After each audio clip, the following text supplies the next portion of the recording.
रात्रीचे वाजलेत बघा 9:45 आणि उद्याची भोगीची तयारी चालल्या. वरण्याच्या शेंगा, वाटण्याच्या शेंगा, हरभरा आणि इकडे एवढं सोलून ठेवलेलं आहे. हे टमाटर आहे, ह्याच्यात चाकवत, फ्लॉवर, वरण आणि वाटाणा सोलायच्यात आणि लसणाची पात. ही आमटीसाठीचं शेंगदाणं आहे तिकडे. आणि इकडे बघा काय काय आहे. मेथीची भाजी, चाकवतची भाजी, लसूण, गाजर, बटाटा हे सगळं उद्याची तयारी चालली आहे बघा. आपली आज सोलायचं चाललं आहे. उद्या सकाळी भोगीची तयारी.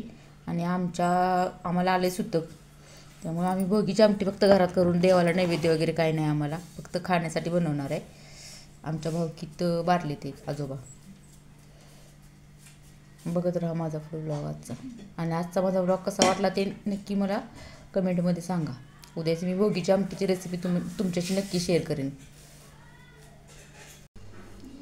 रात्रीचे 10:30 वाजलेत आणि ही आपली निम्मी तयारी मी घेतली करून. राहिलेली आता उद्या सकाळी बनवायचं भोगीच्या आमटीची तयारी. जेवढं सोलायचं होतं तेवढं सोलून घेतले सगळं. वरणा, वाटाणा, हरभरा घेतले सगळे बऱ्यापैकी निवडून. आता राहिलेलं उद्या सकाळी निवडायचं. आमटी फोडणीला टाकायच्या अगोदर. आणि माझी एवढी तयारी झाली बघा. रात्रीच्या आता 10:30 वाजलेत.